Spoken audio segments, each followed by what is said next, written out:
à tous, Shavua Tov. Bezrat Hashem, on va lire un morceau de...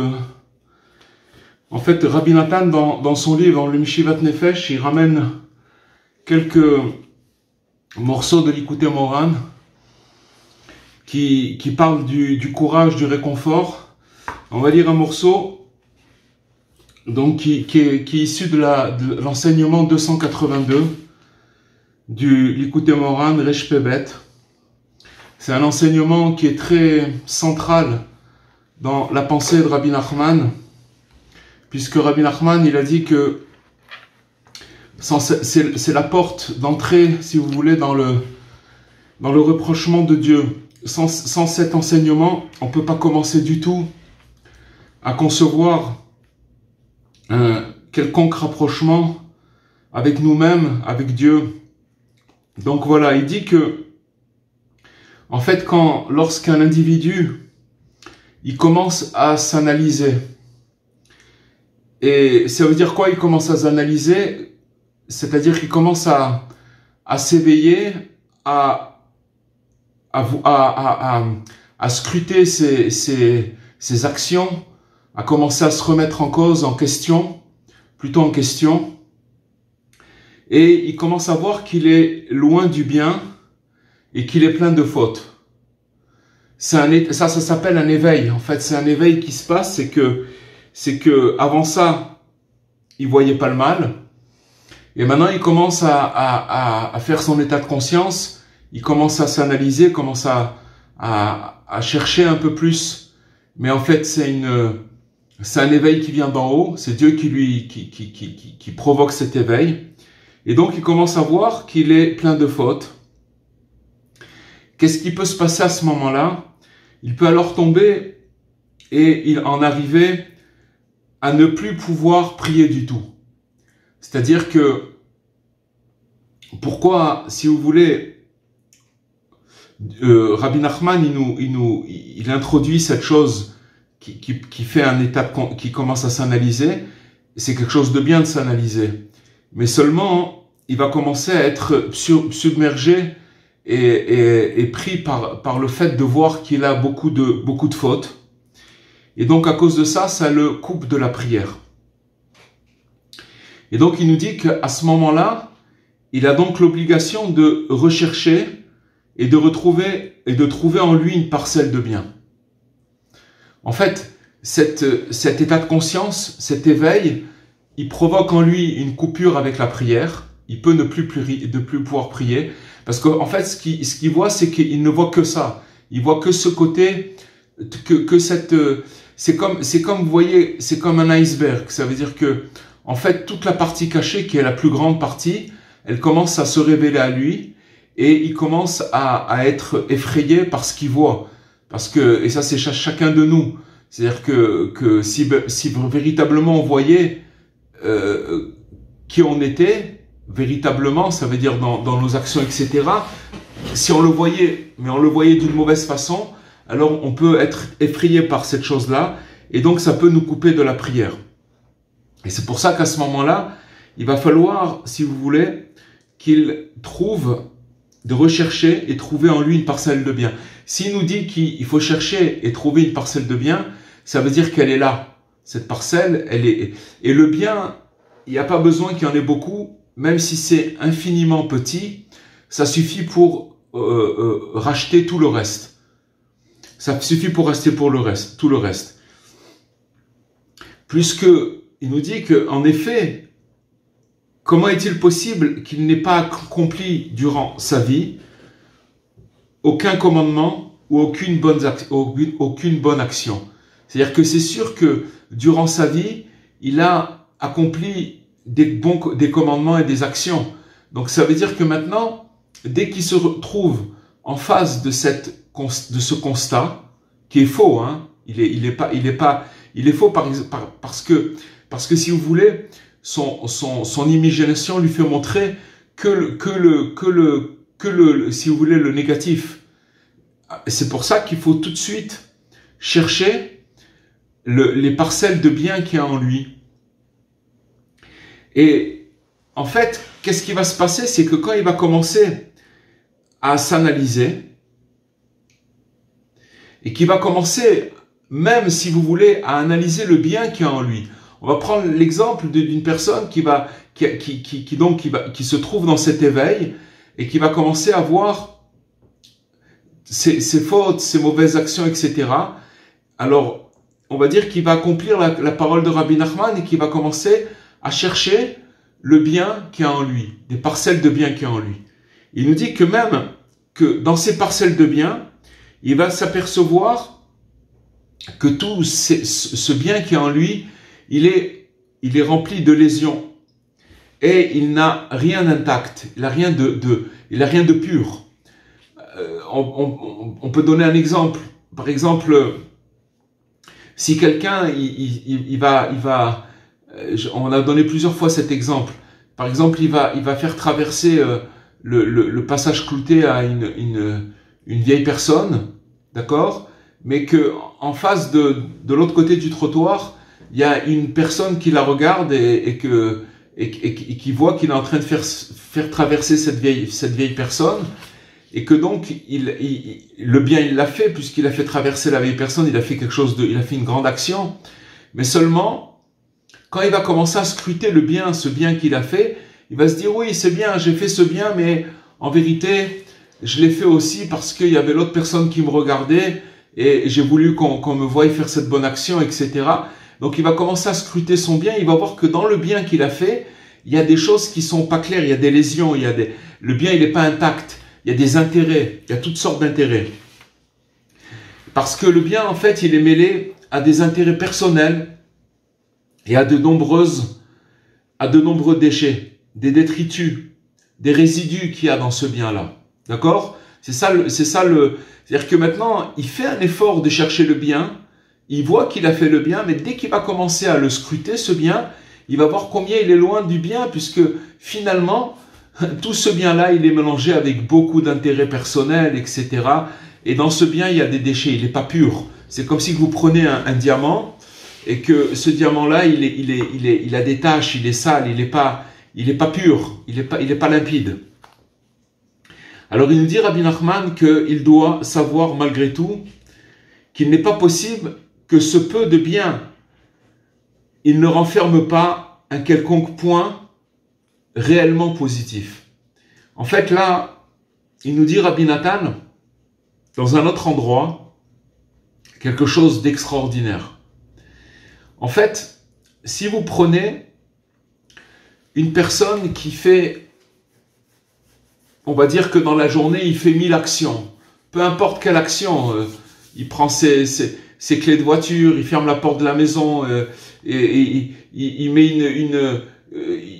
je sais pas, il va téléphoner, il fait toutes sortes d'actions dans la journée, il en fait beaucoup. Et qu'il va commencer à chercher qu'est-ce qu'il a fait de bien dans la journée. Alors il voit aucun bien. Il se dit, bon, qu'est-ce que j'ai fait de bien? Il voit pas. Et puis en fait, en cherchant, il se dit, ah mais attends, dans la journée, j'ai quand même fait, je sais pas moi, j'ai donné une bonne parole à quelqu'un, ou alors j'ai donné de la tzedaka, j'ai donné de l'argent à un pauvre. Donc il va commencer à chercher. Mais quand il va prendre cette action qu'il a fait, donc c'est vrai que maintenant on va dire qu'il a fait 1000 actions, et c'est sur 1000 actions, il voit qu'il en a qu'une de bonne qu'il a fait dans la journée, et c'est en fait 999 qui ne sont pas une bonne action, c'est pas des bonnes actions, mais il en a fait une qui était bonne. Bon, alors il va commencer à prendre cette bonne action et il va la faire grandir comme avec une loupe. Il va la faire grandir, un microscope, et il va commencer à regarder cette bonne action, c'est ce qu'on a dit tout à l'heure, et il va commencer à voir que dans cette bonne action, il y a plein de choses, des déchets, des résidus. Il y a des détritus, d'accord, et qu'il y a des intérêts personnels dans cette bonne action qu'il a fait. Et il commence à prendre peur parce qu'il voit finalement qu'est-ce qu'il y a de bien dans cette bonne action. Et il risque de se décourager et vraiment de tomber dans le découragement. Mais il nous dit Rabbi Nathan, d'après ce qu'il nous dit Rabbi Nachman ici, c'est qu'en vérité, c'est sûr que le bien qu'il a fait, même s'il a beaucoup d'intérêt, il y a un point qui est positif dans ce bien et qui reste vraiment, réellement positif. Alors il nous dit, Rabbi Nathan, qu'en vérité, maintenant, imaginez qu'il prend cette bonne action qu'il a faite, qu'il commence à la mettre sous le microscope, et qu'il voit que il la coupe en 1000 morceaux, cette bonne action. Et il voit qu'il y a 999 morceaux de cette bonne action qu'il doit jeter à la poubelle. Il n'y a rien de bon dans ça. Il y a des intérêts, il l'a fait pour les gens, il l'a fait pour la galerie, comme on dit, etc. Il reste dans ces 999 points, il reste un point, d'accord, qui est bon dans cette bonne action. Un tout petit point, quelque chose de minuscule, qui est pur dans cette bonne action. Alors si vous faites le calcul, il y a d'abord les 1000 actions qu'il a fait dans la journée, il y en a 99 qui ne valent rien et une qui est bonne, et dans celle qui est bonne, il la coupe en 1000, il y en a 999 dans son découpage qui sont avec des intérêts, c'est des détritus, c'est des déchets, c'est des résidus, et il reste un point dans cette bonne action qu'il a faite. Si vous regardez la proportion, ça veut dire que c'est 1 pour 1 million. Et oui, parce que 1000, ça veut dire que 1000, vous le coupez en 1000 actions, vous le coupez en 1000, il en reste une, et celle qui reste encore, vous la coupez encore en 1000. Ça veut dire que c'est 1 point sur 1 million. Il dit, Rabbi Nathan, écoutez bien, il dit que ce petit point infime, il rachète tout le reste. C'est-à-dire qu'il répare tout le reste. Ce bon point, il répare tout le reste, il rachète tout le reste. Je ne sais pas si vous vous rendez compte ce que ça veut dire. C'est quelque chose de... C'est ça qu'il nous dit, Rabbi Nachman. Qu'en vérité, dans ce point, malgré tous les détritus, les déchets, les résidus qu'il y a dans cette action, mais il renferme un point réellement positif. Notre travail, c'est de chercher et de prier et de savoir, comme Rabbi Nachman il nous le dit, donc ça veut dire que maintenant c'est sûr que dans n'importe quelle action, dans n'importe quelle bonne action qu'on fait, même s'il y a beaucoup de résidus et de détritus, il y a un point pur qu'il y a dans cette action et qui rachète tout le reste. Ça veut dire que... Et il nous ramène dans un autre endroit qu'en fait, chercher les bonnes actions, les points positifs qu'il y a en nous, c'est comme la poule qui est dans sa basse-cour et qui commence, si vous regardez un coq ou une poule qui mange dans la basse-cour, il ne s'occupe pas des déchets. Il picore là où, si vous voulez, il y a de quoi consommer, il y a de quoi manger. Vous voyez les petites graines, tac, tac, tac. Et vous allez rendre compte qu'il tape dans la graine, il va la manger, et s'il y a une écorce autour de la graine, elle va tomber. Il ne s'occupe pas des déchets, il s'occupe du bien, il s'occupe de picorer. Et comme ça, il picore des petits points à droite, à gauche. C'est ça qui donne comme image Rabbi Nathan, qu'en fait, il faut chercher ces petits points à la loupe et les chercher. Parce que c'est ça qui rachète la personne, il n'y a rien d'autre. Il n'y a rien d'autre qui rachète la personne. Et c'est avec ça que s'il les apprécie, ces points-là, ça va lui amener de la joie. Parce que ça va lui faire montrer qu'il a du bien en lui. Quand il va voir qu'il a du bien en lui, il va commencer tout simplement à ouvrir sa bouche. D'ailleurs, cet enseignement, il s'appelle l'enseignement de Azamra. Azamra, ça veut dire, Azamra, je vais chanter, je chanterai. D'accord? Qu'est-ce que ça veut dire je chanterai? Ça veut dire que je vais pouvoir ouvrir la bouche et je vais pouvoir prier mon Dieu. Jusqu'à présent, qu'est-ce qui fait que je n'arrive pas à ouvrir ma bouche? C'est tout simplement parce que je n'arrive pas à voir ces points positifs. Et quand je me scrute, quand je m'examine, qu'est-ce que je vois en moi? Je vois que du mal. Je vois que du mal. Je vois que des choses négatives. Je suis plein d'écorce. En vérité, le secret qui nous dit Rabbi Nachman, c'est qu'en fait, ça n'existe pas qu'on n'ait pas fait du bien dans notre vie. Ça n'existe pas, que c'est pas possible. On est tous pleins de bien, mais seulement il y a un travail de décortiquer, de chercher. Maintenant, on ne nous demande pas de faire semblant d'avoir trouvé du bien. Parce que à partir du moment, si vous voulez, où on nous assure qu'il y a du bien en nous, puisque c'est le tzaddik qui nous le dit, alors à nous de faire le travail et de chercher ce bien-là, parce que c'est la seule façon, si vous voulez, de pouvoir libérer la prière. Au début, on a expliqué que pourquoi la personne, elle n'arrive pas à prier, c'est tout simplement parce qu'il fait un examen sur lui-même et il voit qu'il est entouré que de... Et sachez une chose, que de mal. Il est entouré de mal, il n'arrive pas à trouver ce bien-là. Et à cause de ça, il n'arrive pas à prier. Et c'est quelque chose de si vous voulez, que cet enseignement-là, il est très long il est long dans le Likutei Moharan, mais c'est quelque chose qu'il faut approfondir parce que si vous voulez, on est sans arrêt attaqué par ce côté, ce mauvais-là ce regard mauvais qu'on a sur nous-mêmes. Ce regard mauvais qu'on a sur nous-mêmes. Et sachez une chose, c'est que toute la tristesse, toute la mélancolie, tout le désespoir, il vient de ce point-là. C'est parce qu'on n'est pas capable, on n'a pas réussi à chercher un point pur qui est en nous.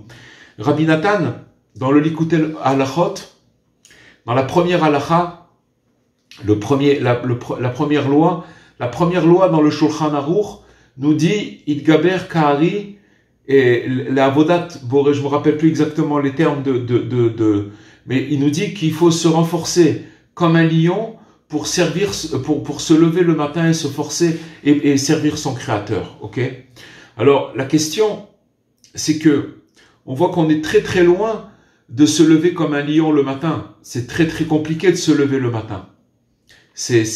Il faut on a tendance à vouloir dormir. C'est dur de se lever le matin. On est obligé de faire un effort pour se lever. D'accord? Alors, il explique, donc c'est la première loi dans le Shulchan Aruch, dans le code de loi, de se lever comme un lion. Maintenant, on voit qu'on est très loin d'être à l'image du lion qui se lève très vite et d'une manière forte. On voit qu'on est très très loin de cette chose-là.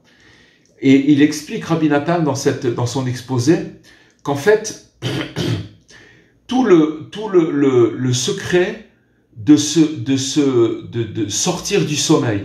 Maintenant, il prend la première loi qui parle du sommeil, bien entendu le sommeil physique, mais parallèlement, ce sommeil physique, il est lié au sommeil spirituel. Je vais m'expliquer. Le sommeil spirituel, c'est justement le fait que la personne, elle cherche pas le bien qui est en elle. Et il dit comme ça, il dit que quand une personne, elle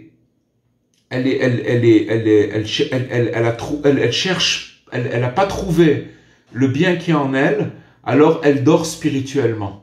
Et le fait de dormir spirituellement, c'est ça c'est là la difficulté de se réveiller le matin comme un lion. À partir du moment où une personne, elle va rentrer, elle va travailler, c'est un travail qui est dur, de chercher le bien qui est en elle, elle va commencer à s'éveiller spirituellement, et donc ça veut dire qu'elle éveille le bien qui est en elle. Le bien qui est en elle, ça veut dire que, il explique Rabbi Nathan, qu'en vérité qu'il est en train d'éveiller la divinité qui est en lui. Ça veut dire qu'en fait, chercher le bien qui est en nous, c'est chercher le côté divin qui est en nous, c'est chercher l'étincelle divine qui est en nous. C'est quelque chose de très très fort, très très fort. Mais ce côté divin, cette étincelle divine qui est en nous, si vous voulez, au moment où on va la trouver, bien sûr on la trouve, on la perd, mais on cherche, on s'obstine à se consacrer, à la chercher sans arrêt, dans les moindres recoins. Qu'est-ce qui va se passer? Alors, c'est ça qui va nous éveiller spirituellement. Tout à l'heure, on a parlé d'un état de conscience, d'un examen de conscience. Si vous voulez, le penchant au mal, là où il nous attrape, c'est qu'il nous dit, regarde, il nous fait un examen de conscience et il nous fait un constat.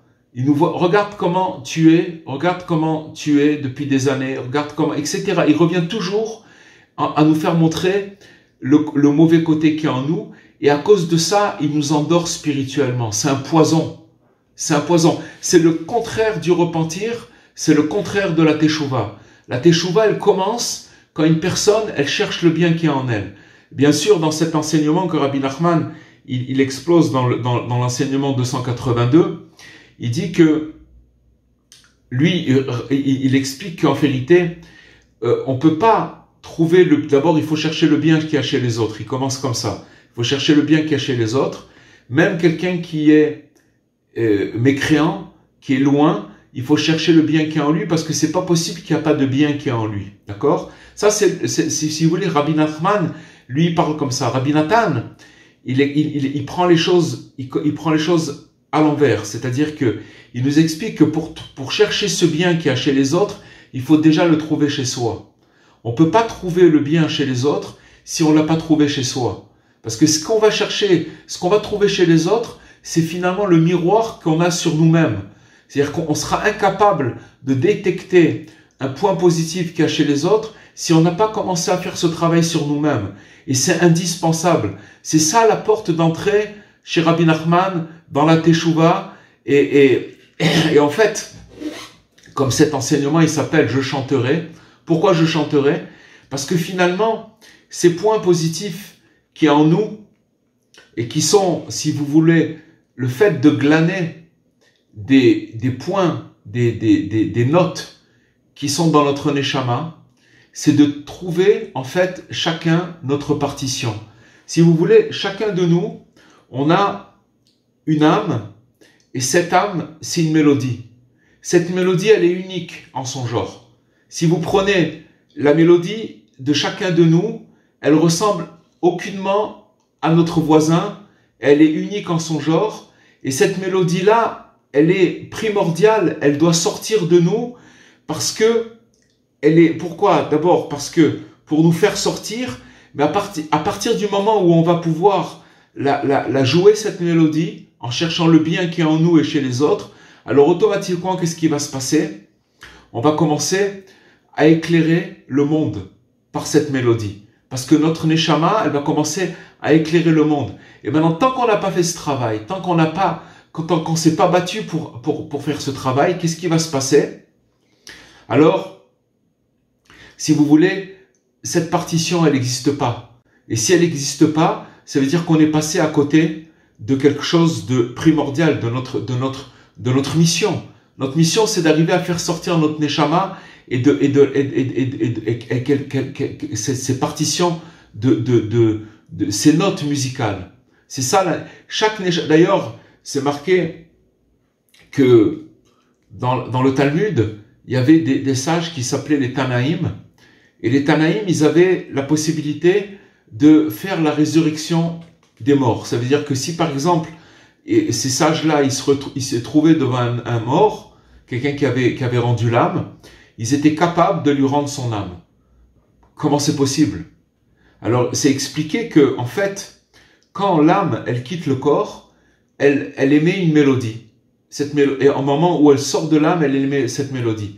Maintenant, le sage qui connaît cette mélodie, si il va jouer cette mélodie, il peut ramener cette âme dans le corps. Donc, ces sages-là, ces Tanaïm, ils connaissaient ce secret-là, et ils avaient le pouvoir de pouvoir redonner la vie, parce qu'ils connaissaient le chemin. De la même façon que cette âme, elle était sortie du corps, ils pouvaient la remettre avec cette mélodie. C'est quoi cette mélodie? C'était la mélodie de l'âme qui était sortie du corps. Et chacun de nous, on a une âme, et chacun de nous, on a une mélodie. Maintenant, comment on fait pour faire sortir les notes de cette mélodie? Alors, c'est en cherchant les points positifs qu'il y a en nous.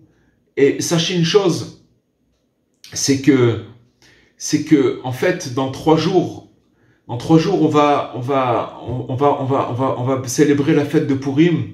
Et Rabbi Nachman, il a dit que tout le commencement, il commence de Purim. Ça veut dire que avant, ça veut dire que le premier mois, c'est en vérité le mois de Nissan, d'accord? C'est-à-dire le mois de Pessah. C'est là où, si vous voulez, le peuple juif est sorti d'Égypte, et on commence le calendrier par ce mois-là, en fait. À Chodesh Hazeh, ça veut dire que le mois, que tout commence de Pessah. Mais dit Rabbi Nachman, il dit maintenant, tout commence de Purim. Parce que Purim, si vous voulez, c'est ce qu'on a parlé, c'est l'inversion. Ça veut dire que, pourquoi d'ailleurs on se déguise? C'est parce que on cache, on révèle notre intériorité profonde. Et si vous voulez, quand on se déguise, on révèle ce qui on est réellement. Et toute l'année, en vérité, toute l'année, on est déguisé. On a une façade, on fait semblant. Et à Purim, quand on se déguise, en vérité, c'est pas qu'on se déguise. On révèle cette intériorité profonde qui est en vérité cette âme, cette mélodie, et que tout recommence à partir de Purim. C'est pour ça, d'ailleurs, que tout à l'heure, j'étais en train de me brancher, et j'entendais Chava qui disait, on n'arrive pas à se brancher, c'est Amalek, etc., le doute, etc. On est en train, maintenant, les 3 jours avant Purim, on sent une pression, parce qu'on est en train de rentrer dans cette chose-là où tout recommence à Purim. Donc les 3 jours qui viennent avant, il faut se préparer pour cette fête pour Purim, pour pouvoir arriver à ce recommencement total. C'est-à-dire de trouver le bien. C'est ça c'est primordial. Parce que si vous voulez, si vous prenez un petit peu de recul sur vous, si on prend un peu de recul sur nous-mêmes, on va se rendre compte que finalement, on n'arrête pas sans arrêt à nous juger à nous-mêmes du mauvais côté. On est sans arrêt en train de se juger et de pas voir les bons côtés.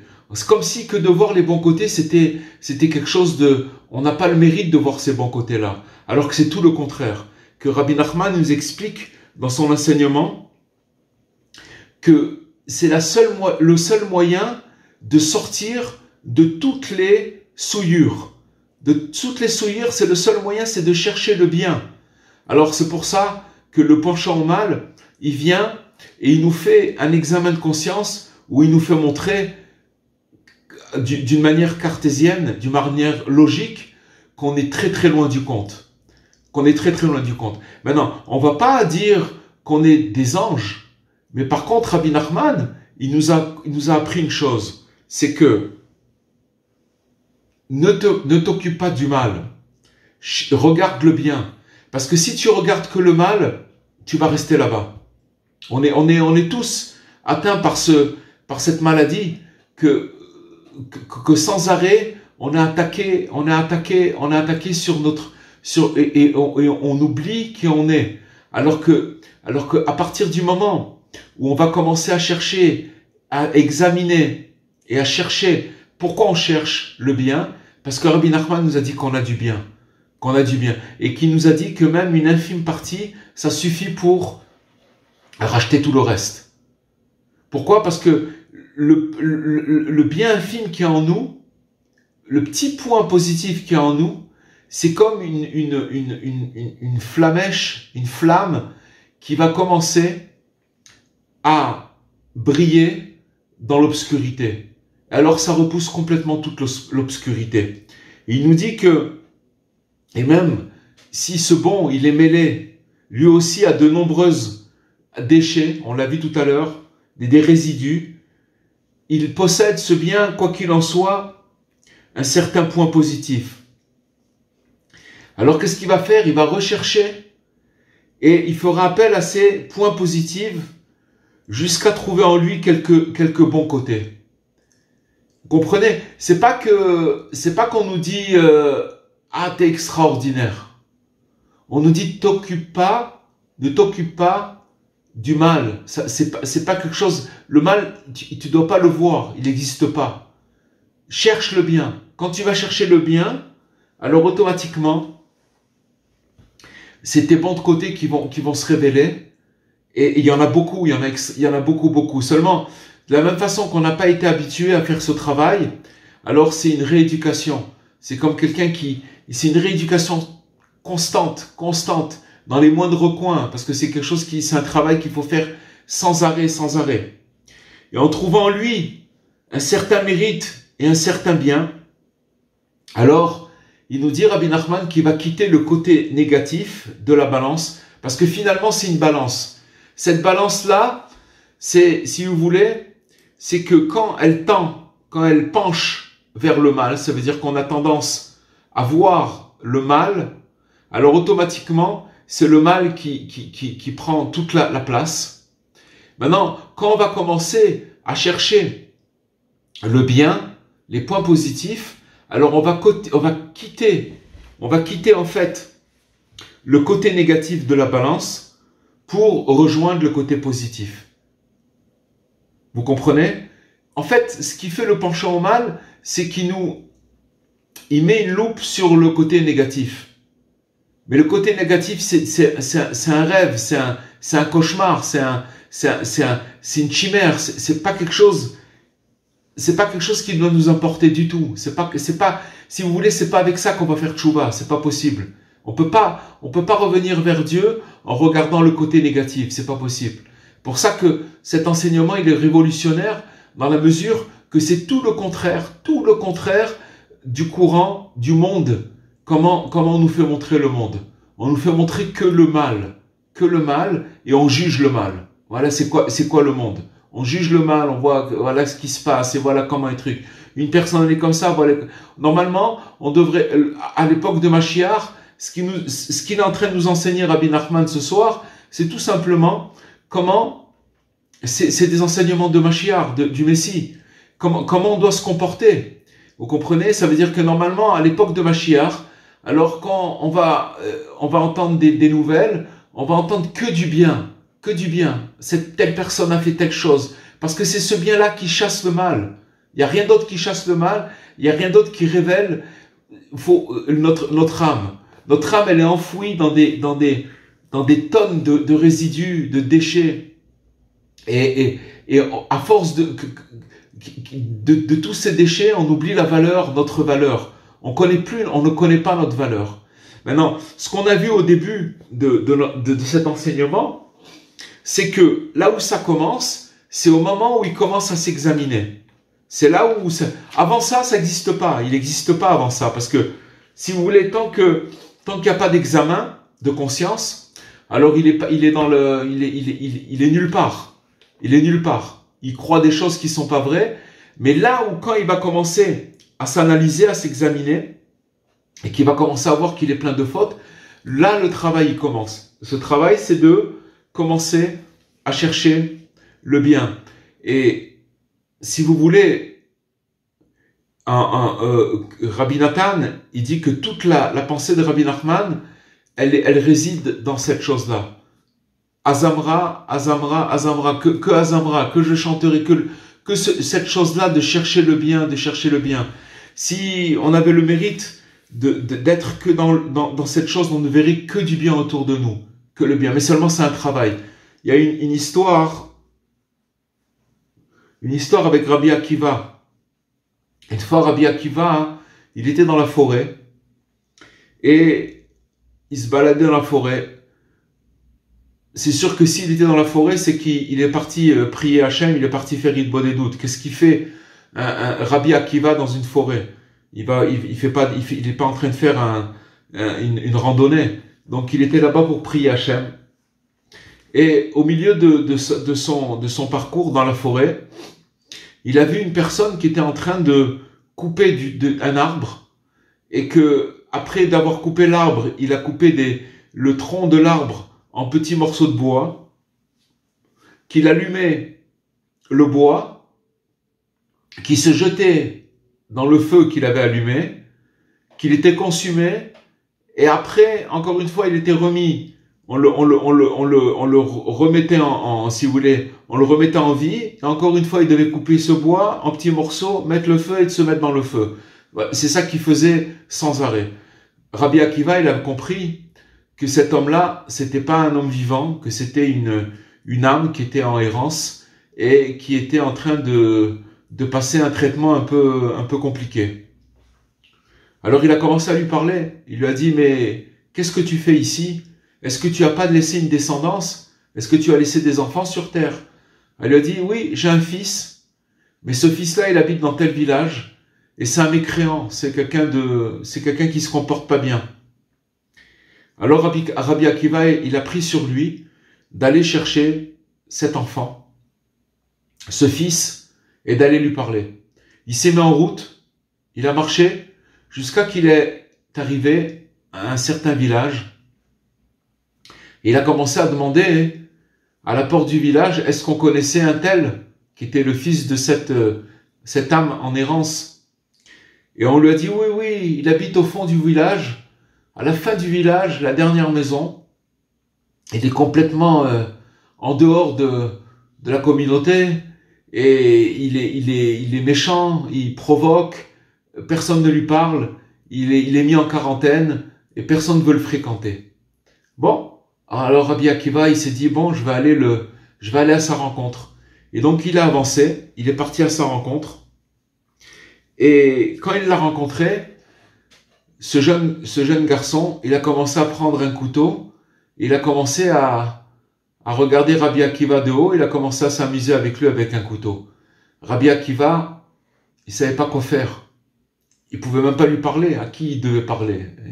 Il voit une espèce de bourru comme ça, de bonhomme qui comprend rien, qui connaît pas sa place, etc. C'est marqué qu'il est parti 40 jours, il a jeûné. Alors, qu'est-ce qu'il est parti faire? En fait, ce qu'il est parti faire, c'est le conseil de Rabbi Nachman. Tout simplement que Rabbi Akiva, il savait très bien que dans cette personne, même qu'il était apparemment complètement mal, il savait qu'en lui, il y avait un point positif. Et ce qu'il est parti faire, c'est qu'il s'est isolé pendant 40 jours où il n'a pas mangé. Et que pendant ces 40 jours, il a cherché quel est le point positif qu'il y a chez cette personne. Il a prié, il a cherché. D'ailleurs, dans l'enseignement de Rabbi Nachman, il dit dans cet enseignement que pour trouver ces points positifs qu'il y a en nous, il faut demander, chercher et trouver. D'abord, demander, c'est la prière.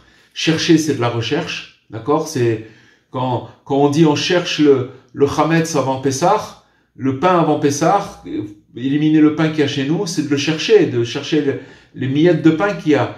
Et après, le trouver, ça veut dire que quand on a prié, qu'on a cherché, alors on peut que trouver. Donc c'est ce qu'il a fait. Et au bout de 40 jours, il est revenu à la rencontre de ce jeune. Et dès que le jeune il a vu Rabbi Akiva, il s'est avancé vers lui. Il lui a dit, Rabbi, s'il vous plaît, apprenez-moi l'alphabet. Lui-même, ce jeune garçon, il lui a demandé à Rabbi Akiva de lui apprendre l'alphabet. Il a commencé à lui apprendre le Aleph Bet. Après, il a commencé à faire le Kaddish. Et à ce moment-là, l'âme de son père, elle a commencé à s'élever et à aller dans un meilleur endroit. Qu'est-ce qu'on voit là? On voit que, apparemment, aux yeux de tout ce visage, et même aux yeux de Rabbi Akiva, à premier abord, c'était quelqu'un qui n'avait aucun bien. Mais il le savait, Rabbi Akiva, il savait que c'était une âme, et que dans cette âme, c'est sûr qu'il y a du bien, mais il faut la chercher, il faut la demander, il faut prier, il faut demander, il faut trouver. Et à partir de ce moment-là, alors, il a réussi à élever l'âme du défunt, et il a trouvé la paix. Donc, c'est exactement la même chose. C'est-à-dire que, si vous voulez, il nous dit, Rabbi Nachman, c'est une balance, il y a le côté négatif et le côté positif. Maintenant, dans la mesure où on regarde les choses d'une manière négative, alors on va, si vous voulez, la balance, elle va être du côté négatif. Et en vérité, dans cet enseignement, Rabbi Nachman, il explique à travers un verset de Teilim, il dit comme ça, il dit Ve'od me'at ve'en rasha ve'idbonanta al mekomo ve'enenu. C'est un verset dans Teilim de David, du roi David. Il nous dit, et encore un petit peu, il est pas méchant, il est pas mécréant, et tu vas réfléchir sur son endroit, et il est sorti de cet endroit. Qu'est-ce que ça veut dire? Ça veut dire que, et encore un petit peu, il est plus méchant, ça veut dire que quand tu vas chercher le petit peu de bien qu'il y a dans ce méchant c'est l'autre, mais c'est d'abord nous. C'est-à-dire que nous, on se voit comme quelqu'un de complètement méchant, mais on va chercher le bien qu'il y a en nous, ce petit peu de bien qu'il y a, et que tu vas scruter le bien, ce petit peu de bien qu'il y a, et donc tu vas changer de condition. En fait, ce qu'il a fait Rabbi Akiva, c'est que seulement avec son regard, à partir du moment où il a trouvé le bien chez cette personne, alors automatiquement cette personne, elle a changé de condition. Elle a changé d'endroit. L'endroit où elle était avant, c'était l'endroit de la condamnation. C'est pour ça que Il faut savoir que Dieu fasse que très bientôt on puisse retourner à Ouman chez Rabbi Nachman. Mais il faut savoir que chez Rabbi Nachman, qu'est-ce qui se passe à Ouman? Il se passe que Rabbi Nachman, quand on vient chez lui, il voit le bien qui est en nous. À partir du moment où il voit le bien qui est en nous, ça fait monter, si vous voulez, c'est comme, ça fait montrer à la surface tout le bien. Et ce bien-là, il commence à prendre place et à prendre toute sa place. Et à partir de ce moment, on voit que le bien. On est élevé, on croit en nous, etc. Ok? Et ça, c'est que, si vous voulez, c'est que le tzaddik qui fait ça sur nous-mêmes. Et c'est ça la force, c'est ça la chose. C'est ça si vous voulez qu'à partir du moment où il va regarder le bien qui est en nous, alors on va commencer à croire en nous-mêmes. Et le contraire. Ça veut dire que si on est dans un entourage et qui voit le mal déjà sur les gens ils voient le mal sur eux-mêmes, et à partir du moment où ils voient le mal sur eux-mêmes, ils vont le voir aussi chez nous, puisqu'ils ne l'ont pas encore découvert chez eux. Donc on est dans une atmosphère où on voit que le mal, et donc on est dans un mauvais jus, comme on dit, on est dans la boue complètement, parce qu'on n'est pas incapable, et donc c'est un cercle vicieux qui nous empêche de prier. La prière, elle vient du fait qu'on a réussi à glaner tous ces points positifs jusqu'à en faire une mélodie. Alors, c'est ça il nous dit que à partir du moment qu'on va quitter ce côté négatif de la balance pour rejoindre le côté positif, alors c'est ainsi qu'on pourra se repentir. Voilà où il est le repentir. Vous vous rendez compte que, si vous voulez, l'éducation qu'on a eue, toute l'éducation au niveau de la religion, la vision de la religion de Dieu qu'on a, elle est complètement erronée. Parce qu'on a l'impression que le repentir, c'est de mettre un sac en toile de jute et de souffrir et de se mortifier, etc.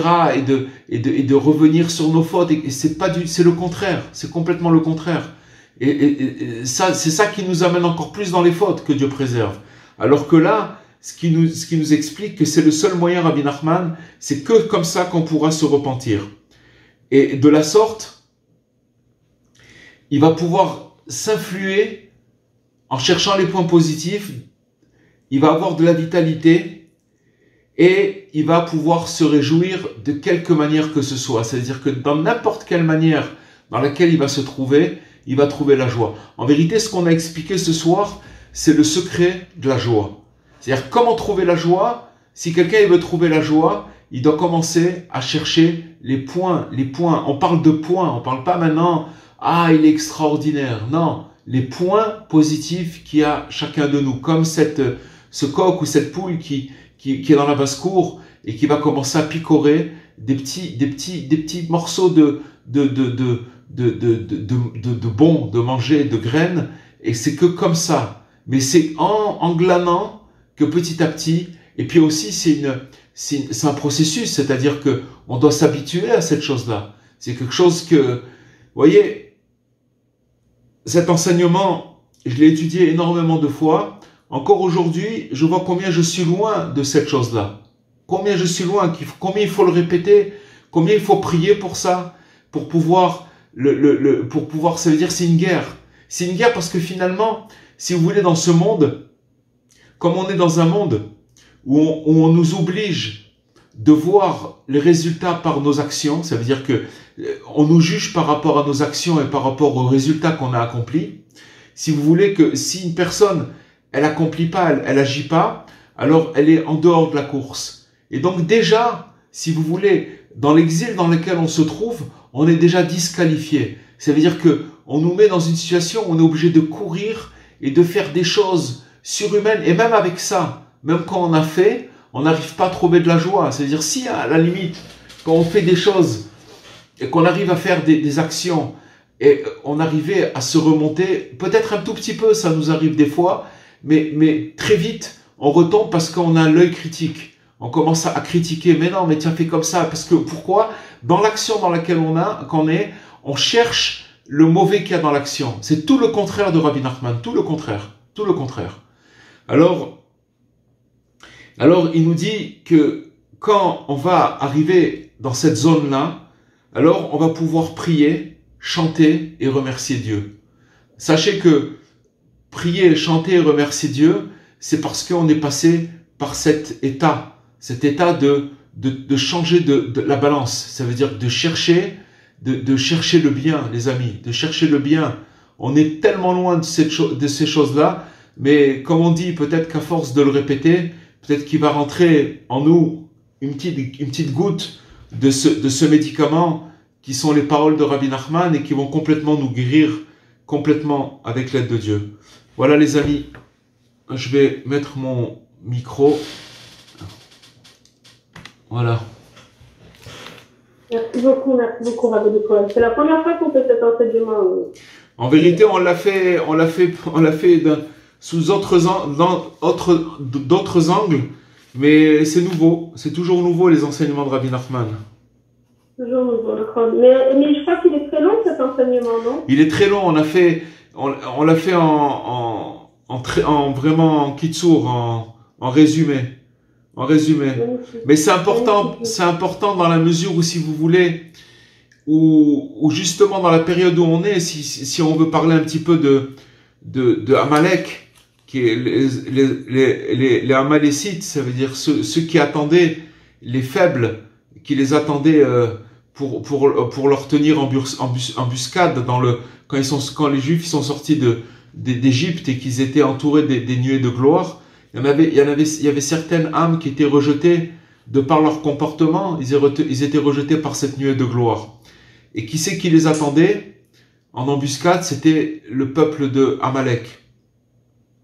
Et pourquoi Parce que justement, Amalek, qu'est-ce qu'il vient? Il vient te faire montrer, voilà, tu as été rejeté, tu es quelqu'un de pas valable.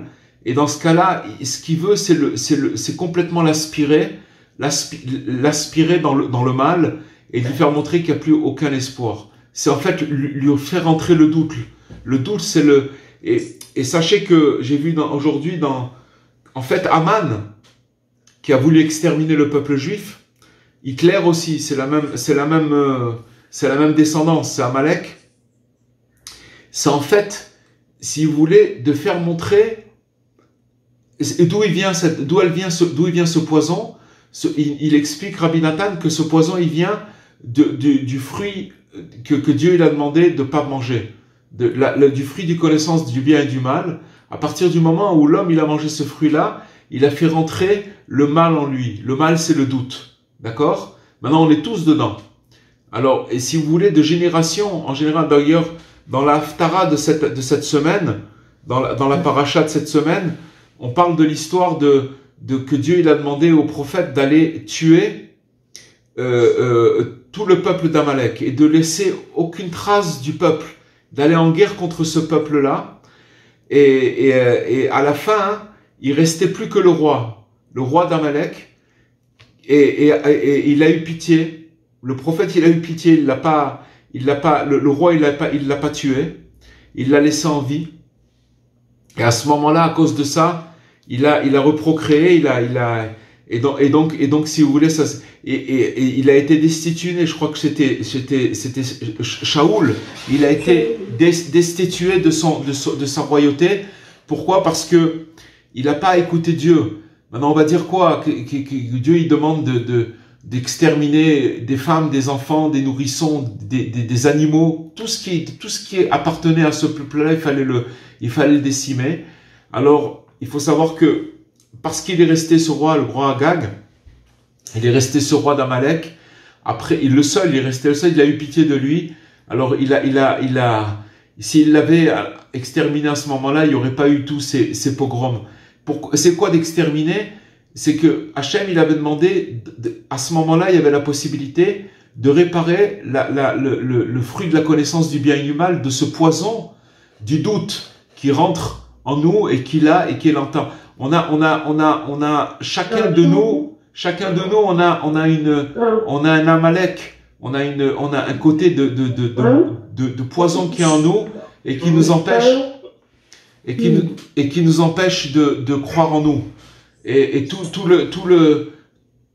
le sens de Purim, c'est d'arriver à transformer à cette chose-là et de croire en nous et de croire et ça commence à pourrir. C'est pour ça que les jours qui vont passer à partir de ce soir jusqu'à mercredi soir, jusqu'à la lecture de la Megillah, il faut s'accrocher parce que le doute il est très très fort. Vous savez l'histoire c'est marqué que il y en a d'ailleurs qui le font, qui jeûnent le jeûne c'est mercredi, mais il y en a qui jeûnent 3 jours avant la lecture de la Megillah. Même aujourd'hui, il y en a qui le font encore, parce que justement, ces 3 jours, ils sont décisifs. Le doute, il est là, et dans l'histoire de la Megillah, on voyait que la sentence, elle était très très forte, et à la fin, tout s'est transformé en bien, et que Dieu fasse que tout se transforme en bien. Bezrat Hashem. Amen, amen, amen. Amen. Amen.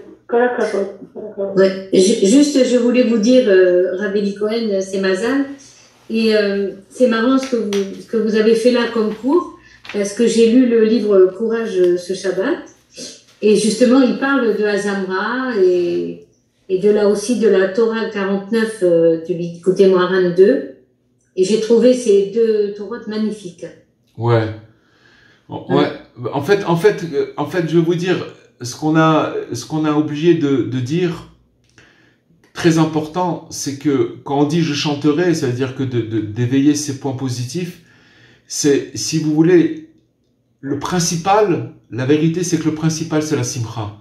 C'est-à-dire que même si, c'est que quand on fait des efforts d'être besimcha, même si on n'a aucune raison d'être besimcha et qu'on a toutes les raisons de faire la gueule, d'accord, qu'on est complètement, qu'on n'a pas envie, qu'on truc, il faut se forcer de toutes ses forces, de faire n'importe quoi et je vais vous dire, quand Rabbi Nachman il dit mitzvah gdola liot besimcha tamid, ça veut dire que c'est la seule mitzvah où Rabbi Nachman il a dit tamid, constamment. Il a dit, Rabbi Nachman se lever à Chatzot. Chatzot c'est le moment de Chatzot, mais c'est pas tout le temps. C'est tous les jours, mais c'est pas tout le temps. Il y a beaucoup de choses de prier, c'est pas tout le temps. Ça veut dire que il y a un temps pour mais la simcha, c'est tamid. Ça veut dire que si vous voulez, c'est tout le temps qu'il faut être besimcha. Il faut se projeter, c'est pas évident, mais c'est ça. C'est ça. Donc, toute la réussite, elle dépend de ça. Toute la réussite, elle dépend de ça. Et c'est ça les points. Ça veut dire que, pour chercher, quand on cherche trop, on trouve ces points positifs, on a de la joie. On est heureux parce que, on voit qu'on est vraiment, qu'on est valable, qu'on a une valeur. Mais tant qu'on n'a pas trouvé ces points positifs, alors on a tendance à être attiré vers la mélancolie et la tristesse, etc. Mais il faut pas attendre de les trouver, ces points positifs. Ça veut dire que la mitzvah de la joie, elle nous amène à les trouver. Vous comprenez? Ça veut dire que il faut être joyeux de toutes ses forces. Il faut s'employer à être joyeux. Et ça nous sauve de tout. La joie, elle sauve de tout. Elle sauve de tous les problèmes. Voilà. Mais qu'est-ce qu'on appelle être joyeux? Pardon. Qu'est-ce qu'on appelle être joyeux? C'est-à-dire, les chansons, ok. Joyeux, Rabbi Nachman, il dit joyeux, ça commence par de faire des sottides. Ça s'appelle mille des shtuta. C'est-à-dire de commencer à faire des grimaces ou pas pour se rendre intéressant ou pour se moquer de quelqu'un ou des trucs. C'est pas dans ce sens-là, mais pour se remonter le moral. Vous voyez, des fois, vous allez voir quelqu'un qui va vous faire une grimace ou il va vous faire rigoler. Et en une seconde, on est sorti de l'état où on était avant, on a rigolé. Même si ça n'a pas changé mais ça y est, ça a changé complètement en vérité l'état où on était juste avant. Vous comprenez? La simcha, elle réside dans le fait où on est content de qui on est, de nos valeurs, des points positifs qu'il y a en nous. C'est ça la simcha. Mais pour arriver là-bas, il faut prier, il faut demander et il faut chercher ces points positifs. On a toujours donné cet exemple. C'est comme si vous preniez une bague de valeur qui est tombée dans une poubelle. Alors, imaginez-vous que si vous avez perdu quelque chose de valeur qui est tombé dans une poubelle, d'accord? Et que vous savez qu'elle est tombée là-bas. Qu'est-ce que vous allez faire? Vous allez commencer à prendre la poubelle, vous allez la mettre sur la table et tous les déchets qu'il y a là-bas, vous allez regarder après des pluchures de pommes de terre, un œuf qui s'est cassé, c'est pas très agréable. Mais vous êtes obligé de rentrer dans la poubelle pour chercher parce que vous savez que là-bas, il y a une bague ou il y a quelque chose de précieux qui est là-bas. C'est exactement la même chose. C'est ça le travail qu'il faut faire. Quand on va chercher les points positifs, que ce sont des diamants qu'il y a en nous, il va falloir passer par des zones de turbulence, parce il faut passer par toutes ces écorces pour arriver à ces points positifs. Maintenant, quand on va chercher ça, mais qu'est-ce qui nous aide à chercher ça? Déjà, de savoir que ça existe, c'est ça qui donne de la joie. Il faut être joyeux, c'est tout, il faut être joyeux. Bezrat Hashem, que Dieu, il nous donne, vous savez, c'est marqué, quand Adar, le mois d'Adar, il rentre, alors il faut, si vous voulez, accentuer, augmenter la simcha, la joie. Tout le monde connaît ça. Et c'est marqué que quand il rentre le mois de Av, alors il faut, si vous voulez, amoindrir, baisser le volume de la simcha. En vérité, on voit que dans ces deux adages, dans ces deux paroles des sages, on voit que la simcha, elle est toujours là, la joie, elle est toujours là. Jusque à Adar, il faut la monter, et à Av, il faut la baisser. Il faut pas l'enlever, il faut juste un petit peu la baisser, la mettre un peu moins. Maintenant, on se rendra compte que quand vous vous retrouvez pendant le mois de Av, que c'est un mois un peu pas austère, mais un mois où, si vous voulez, on pense à la destruction du temple et on essaie de se remettre en question, etc. C'est là où on a tendance à vouloir peut-être rigoler et à vouloir peut-être avoir une légèreté dans la rigolade. Et vous allez vous rendre compte de ça. C'est que à Purim, c'est pas évident d'être Bessimcha. Parce que justement, comme c'est à ce moment-là où il faut exploser de simcha, le mauvais penchant, il vient nous amener de la mélancolie à ce moment-là. Il y a un truc, quelque chose. C'est pas facile d'arriver à cette simcha-là. Même il y a des gens qui boivent, ils n'arrivent pas. C'est un mérite. C'est pour ça que, les amis, il faut commencer maintenant, déjà avant, mais déjà maintenant, c'est les 3 jours qui arrivent, de demander à Hachem de rentrer dans l'intérieur, dans l'essence même de Purim, qu'on puisse trouver la simcha de Purim. Parce que si on la trouve, cette simcha de Purim, alors elle répare tout. C'est pour ça que c'est marqué que Kippour, il ressemble à Purim. Le jour de Kippour, qu'on dit que c'est le jour le plus grand qui existe dans l'année, il ressemble un petit peu, il ressemble à Purim. Ça veut dire que Purim, il est au-dessus de tout. Et que si celui qui arrive à rentrer dans la simcha de Purim, alors il arrive à transcender, il est sorti complètement de son exil. Alors c'est vrai que c'est comme une station essence, c'est un endroit où, si vous voulez, on doit attraper la simcha pour toute l'année. Et il faut se préparer pour ça. Et voilà, qu'on ait le mérite de trouver cette simcha et qu'elle nous accompagne toute l'année et qu'elle rayonne chez nous et tous ceux qui nous entourent, Bezrat Hashem, avec l'aide de Dieu. Amen, amen. Voilà les amis, je vous souhaite une bonne fête de Purim et Shavuot Tov.